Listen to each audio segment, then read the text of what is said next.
Welcome back to Dark Corner's Physical Media Reviews. We're looking at Imprint's new box set of films from one of my favourite directors, James Whale. Now, Mr. Penderell, do you think that you could join me in a drink?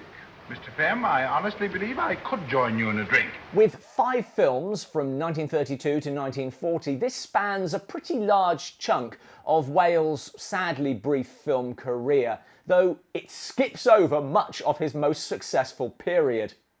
We open with the best.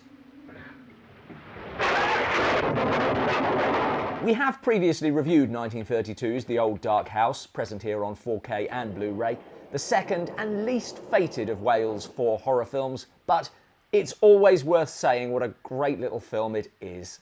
And that's the phrase I've been searching for all evening. As creepy as it is funny, There's someone outside. as funny as it is atmospheric. You will have to stay here. The misfortune is yours, not ours. No beds. They can't have beds. It's light on plot, but filled with memorable lines, Have a potato. delivered by wonderful characters, How do you do? What do they say? What do they want? What are they doing here? What's all the fuss about?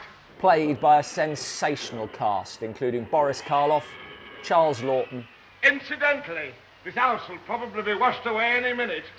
Hi. and Ernest Thesiger. It's only gin, you know. Only gin.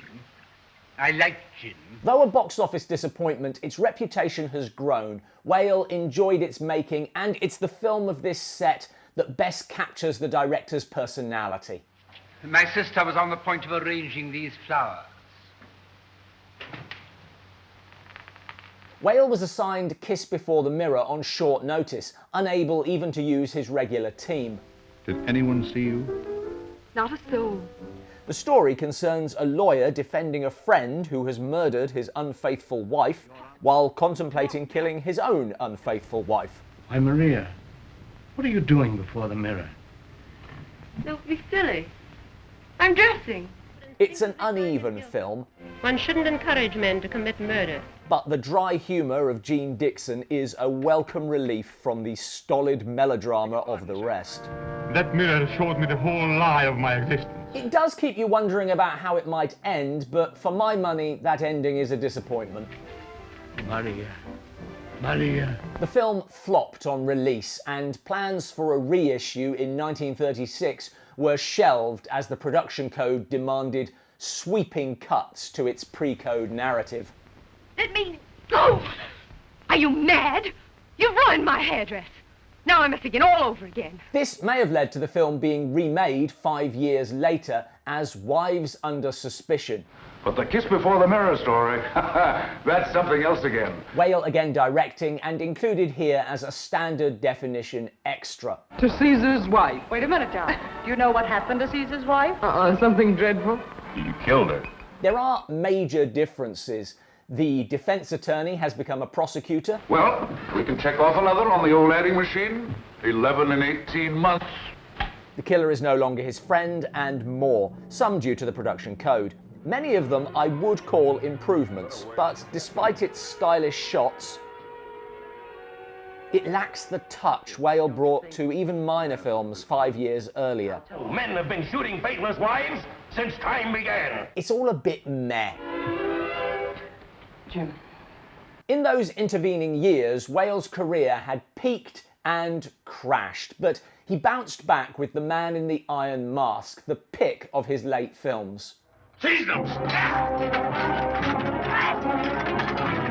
It was not always a happy experience. Whale clashed with producer Edward Small, who felt some of the characters too effeminate, I'm quite used to dealing with desperate men. and with star Louis Hayward. I am saving your majesty the embarrassment of hanging your twin brother. Whale would be fired towards the end of production, but little of this behind-the-scenes rancor shows on screen.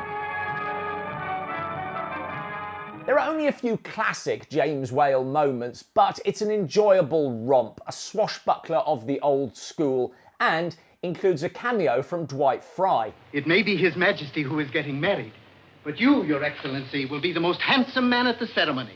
Also, the first screen appearance of Peter Cushing. You're sure this is D'Artagnan's house? How could I mistake it? I've been here before. The Man in the Iron Mask was a hit, and Universal entrusted Whale with Green Hell, the last in this set and the rarest. The budget is there on screen, and the cast includes Douglas Fairbanks Jr., George Sanders, How do you do? and Vincent Price. I didn't come here to warn you. I came to join the expedition. None of which is enough to save it. The biographies of Whale and screenwriter Francis Marion are each quick to blame the other for the howling mess of Green Hell. Marion's dialogue is either stodgy... Do you think a man can love two women at the same time, in his heart be faithful to each, and yet want to be free? or hilarious. She looks pretty ill. Just a coma. But 5 or 10 years earlier, Whale would have made the necessary changes. As it was, he didn't seem to notice until previews dissolved into laughter. We have uncovered history, gentlemen. It could have been a camp classic, but only George Sanders seems to have recognised the tone. Well, hello, Richardson. The first act is at least some fun, but as soon as Joan Bennett's Helen arrives... My name is not Helen. My name is Stephanie. It hits a wall. It would be Whale's last completed film, as They Dare Not Love was taken away from him. Skull! Skull! Onto the extras. No commentary for Kiss Before the Mirror, but author Forta Hirsch gives some background. It's wonderfully romantic, and yet there's this undertone of something that could be sinister. Man in the Iron Mask has a really enjoyable commentary from film historians Daniel Kremer and David Del Valle, two experts chatting about the production's struggles and about Whale's life and career. Green Hell is not a film that deserves a commentary, except maybe one by Mystery Science Theatre 3000. The 3 featurettes included tell you all that you need to know. Stuart Galbraith mounts a defence, while Hirsch returns with more detailed background on the film. Perhaps unsurprisingly, the film was someone's passion project, Harry Eddington, an agent who wanted to become a producer. There is still much praise for the lavish sets and for the cinematography of Whale and Carl Freund. The Old Dark House rightly has the best selection, including The Horror of It All, a documentary narrated by Jose Ferrer, a wonderful extra that has been plucked out of the archives, looking at the evolution of early horror films, with contributions from Roger Corman, John Carradine, Robert Bloch, Ruben Mamoulian, and more. The dark side. We all have it. There's archival interviews with Curtis Harrington, who was instrumental in saving The Old Dark House from becoming another lost film, and from Sarah Karloff, who shares her father's memories of the film.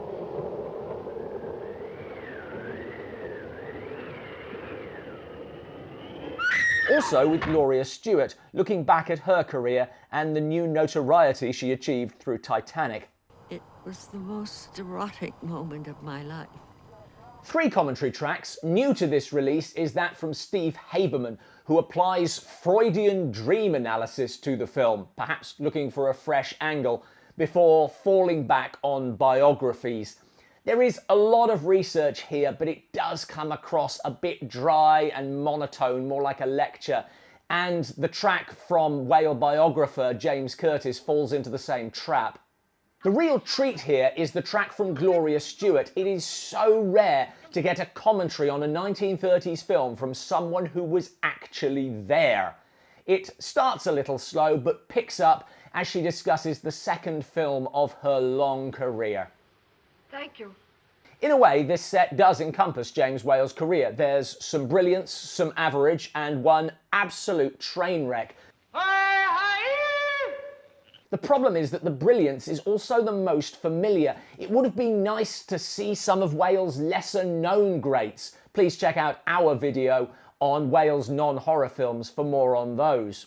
This leaves you with the impression that he foundered outside of the horror genre. There's no Waterloo Bridge, Great Garrick. It would be wonderful to see a proper restoration of Remember Last Night. A solid set of films, but it's not the vindicating retrospective that Whale deserves. Goodbye. So happy to have met you. Thanks for watching. Please like and subscribe. Any thoughts on these or other Whale films? Please let us know in the comments below.